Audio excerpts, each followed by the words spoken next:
मैं सोचता हूँ इसलिए मैं हूँ।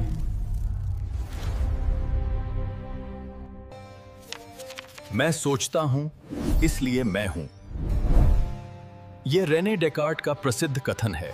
जरा सोचिए, अगर हर वो चीज जिसे हम सच मानते आए हैं वो सब सिर्फ एक धोखा हो तो? ये एक ऐसा सवाल था जिसने रेने डेकार्ट की रातों की नींद उड़ा दी थी। डेकार्ट, जिन्हें हम आधुनिक दर्शन का पिता कहते हैं, आज हम उनके उसी एक क्रांतिकारी विचार को समझने की कोशिश करेंगे जिसने दुनिया के सोचने का तरीका ही बदल दिया।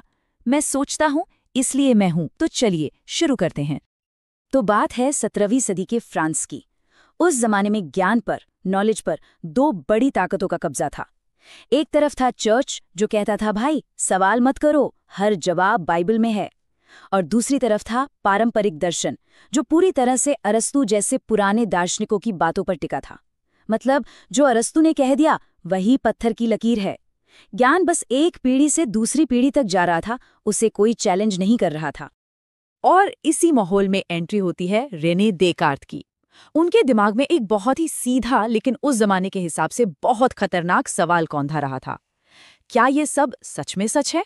उन्हें जो भी ज्ञान विरासत में मिला था उन्हें उस पर यकीन नहीं था, उन्हें शक था। और यही शक उनकी पूरी फिलॉसफी का स्टार्टिंग पॉइंट बना। तो चलिए डेकार्ट के साथ चलते हैं उनकी दुनिया में, एक ऐसी दुनिया जो बिना सवाल किए माने गए विश्वासों पर बनी थी और जो अब एक बड़े तूफान यानी संदेह के तूफान के लिए बिल्कुल तैयार थी। अब देखिए, डेकार्ट का शक करना कोई आम बात नहीं थी। उन्होंने शक को, डाउट को एक हथियार बना लिया, एक टूल। इसी को कहते हैं मेथोडिकल डाउट, मतलब एक तरीके से शक करना।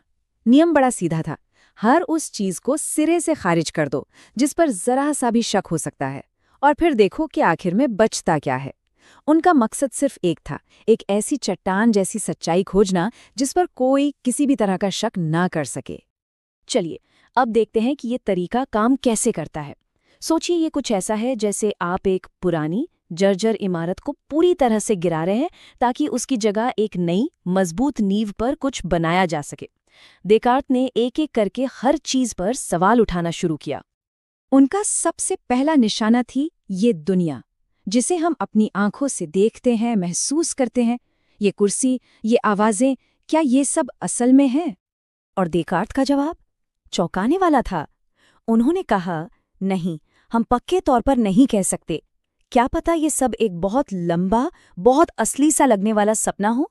कोई ऐसा तरीका है ही नहीं जिससे ये 100% साबित हो सके कि हम अभी जागे हुए हैं, सपना नहीं देख ले। तो बाहरी दुनिया